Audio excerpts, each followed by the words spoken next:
So I never thought I'd be making this list. It's about my top 5 favorite BlazBlue weapons in the entire series. Now when I mean entire series, I only essentially mean the mainline BlazBlue games, so weaponry and cross tag I guess doesn't count, but that is for like other characters, so that doesn't really count because they're not BlazBlue characters. And X-Blaze doesn't count as well, though I may make a video about X-Blaze in the future about what weapons I like from that series. Another thing I'd like to make with these lists is that this list is in no particular order.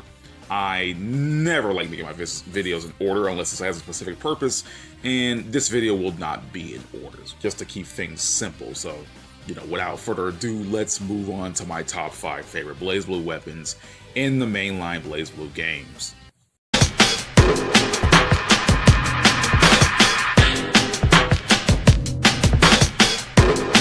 So Ragna's Auromas is a really iconic weapon, at least to me. The thing about Ragna's Blood Scythe, or as the original true name known as Auromas, is we don't know, the weapon doesn't really have a purpose, it's literally just a sword that can transform into a scythe, and vice versa.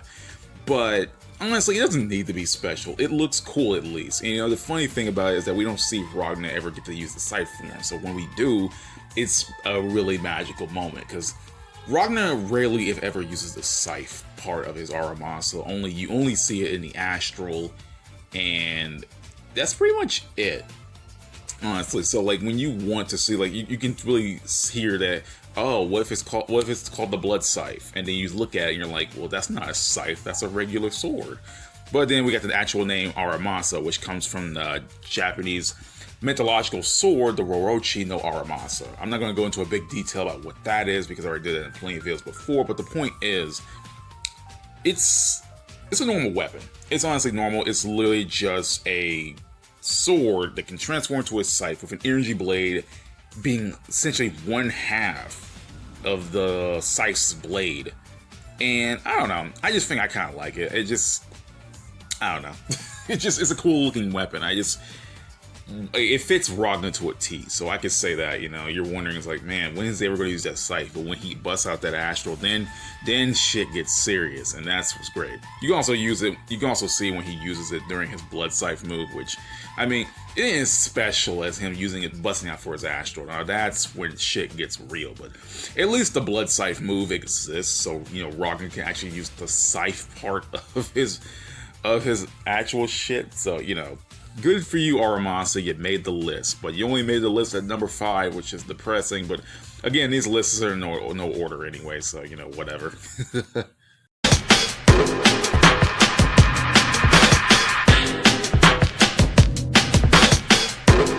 Gigant Taki Mikazuchi, or aka Highlander Taki Mikazuchi, is an interesting weapon. It is literally this giant beast that is in a satellite above the Earth's atmosphere that can shoot a goddamn laser out of its mouth and nearly destroy the planet. It's amazing, and on top of that, it swapped so many hands during the lifetime of this series. A character named Seven during the Dark War wielded it. His partner 8 wielded it during the Dark War. The NOL had it during the Akaga Civil War. The Taki Mikazuchi had it. Izanami had it during her fight during Chrono Phantasma. Freaking Noob managed to took fuse with the embryo's version of Taki Mikazuchi. So Taki Mikazuchi has gotten around. The one sad thing about Taki Mikazuchi is that it can only really use its big ass super laser about once every 4 years, and that sucks because honestly, I guess it makes sense because imagine it shooting its laser and destroying the planet whenever it could. That's the only downside about Taki Mikazuchi. It's super insane how versatile this just one monster is. The fact that Izanami took Taki Mikazuchi and turned it as a catalyst for the embryo, and I didn't even know he could do such a thing. But hell, that's still cool, I guess. I don't I don't know. Hell, when 9 created, she's like, shit, this thing is a little bit too powerful. She stopped halfway. She's like, oh shit, this thing might be too powerful. So she want to take the core. Taki Mikazuchi was so strong. She stopped about halfway making the weapon, right? She took I think half of its core and then she used it for the other knocks she would create later down the line. Considering how we got the knocks later and how strong they are, yeah, Taki Mikazuchi would have been too strong, and it still is too strong. I mean, it's and it was like, oh man. It's a cool weapon, though. It's cool. I mean, granted, it's not something my style. I mean, I would prefer like a more grounded weapon, but if I had a chance to have a giant satellite beast thing shoot a big-ass laser and wreck everyone, like, you can see the scale of it in its battle in Chrome Phantasmic when you've had to fight the Highlander Assault mode. You definitely see the scale and insanity of just this giant bestial creature laying waste to everything around you, and it's crazy. And plus, that boss fight is freaking dumb as hell when you gotta fight in like the Highlander Assault mode. But luckily, if you pick Hakumen and spam his forward C move, boom, there you go. You won Highlander Assault mode.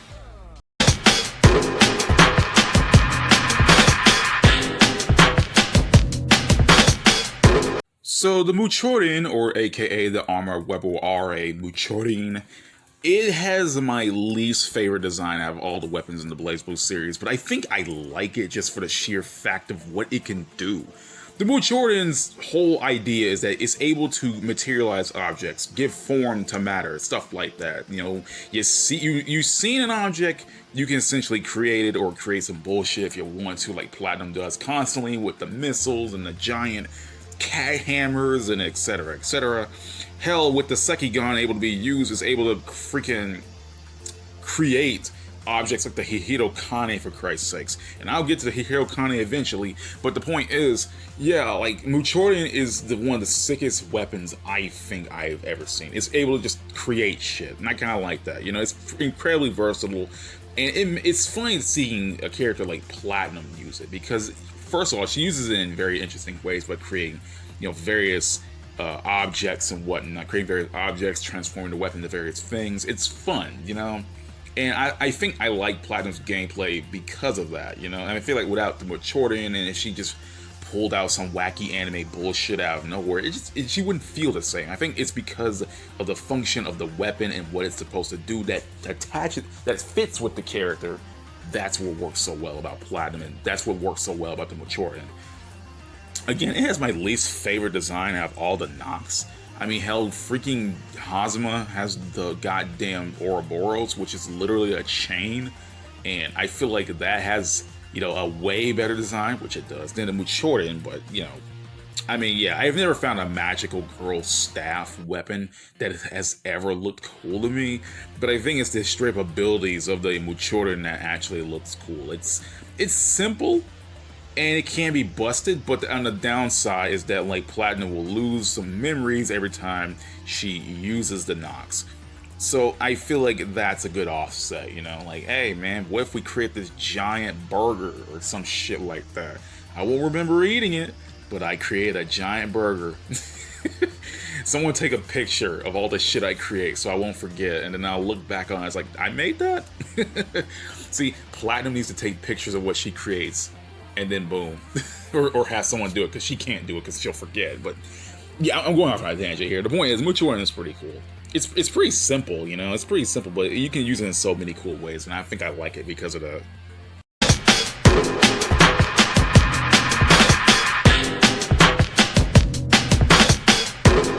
Now, just like how I spoke of the versatility of the Muchorin, I think the Hihiro Kane is one of my favorite weapons just in general of BlazBlue. It's simple, it's a simple weapon. It's able to cut a soul. And knowing how souls are, how they work in BlazBlue, and I think just straight up in general, yeah, having your soul cut is essentially super death. You know, your body can die, but at least your soul will be left behind. If your soul gets cut, you're gonzo. It's pretty much over. And the one thing I like about the Hihiro Kane is not only it's built up to be like this powerful weapon, it's also versatile in the way it looks. One form, it could be a giant claw sword thing. Like Jubei's brother Tomonori can use it, and it was his sword for a while. And then it can be used as a claw thing, and then like there's various other forms. It could be a cube. It can apparently transform into like the snake head part of the Ouroboros.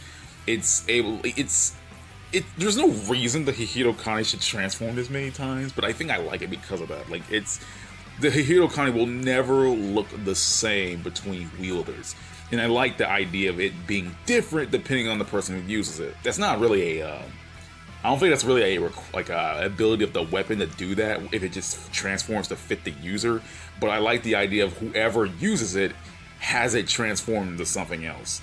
And I kind of like that. So like, I don't know what limits it can be transformed to. Honestly, don't know. But hell, it'd be cool. But yeah, the Hirokane's main ability is just to cut a soul. Or cut those who have a spiritual body. They made it a big deal. They wanted to freaking cut Terumi. They needed that thing to cut Terumi. Because, no. Need to get rid of him somehow, and the only weapon essentially able to get rid of his ass in a decent way is the Hirokane, and I like that. I mean, granted, Ragna did take him down, but I mean, you needed to freaking slash him with the Hirokane to bring him to the Azure Horizon in the first place, so there you go. But yeah, I like the weapon. Honestly, if I could wield any weapon in BlazBlue, it would be the Hirokane. Again, you can cut someone's soul, which is essentially super death, and on top of that, you can still use it in various ways. Hell, I could transform the Hirokane to its cube form and just throw it at someone, and then boom, the end. And it just, I don't know, man. It's just, I just find it the sickest shit ever. It's a transforming weapon. I like transforming weapons. I mean, shit, I would just keep the Hirokane in its cube form just for the absolute hell of it.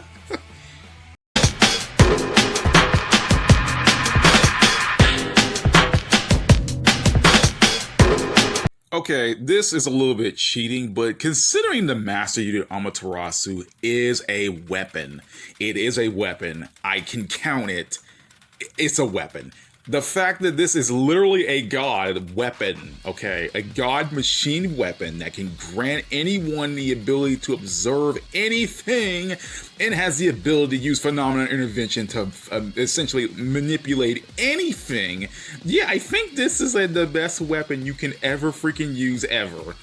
Like, I don't have to go into big detail of why the Master Unit Amaterasu is so busted, and on top of that, it's, it has the Izanagi system, which is his power of creation, which it essentially just create anything, and then like, it's insane. What do I have to say, honestly, about the Amaterasu unit? I mean, I couldn't use it. I'm not a prime field. I'm not some special woman. I'm not anyone special, but I would have to be an idiot not to be able to use the Master Unit, dude. It's literally the most busted weapon in the entire franchise. I mean, for God's sakes, man. Everyone hates this thing. All the villains want it dead. Relius wanted it dead. Izanami definitely wanted it dead due to plot reasons, which makes sense. And then freaking Terumi wanted dead for obvious plot reasons. I mean, if the villains hate this shit so bad that they've been going through convoluted plans, cycling through various time loops over 100-year span, probably more than that, especially in the case of Terumi, which is a millennia time span in order to kill this damn thing, yeah, I think that, yeah, I think the Amaterasu gets to be way up on the high on the totem pole. I mean, it's the Master Unit Amaterasu. It's based on Amaterasu, which is one of the most famous gods in all of freaking media. So yeah, there you go. Master Amaterasu, my favorite weapon in the BlazBlue franchise. Boom, there you go. That's pretty much the end of this video, dude. Oh, man.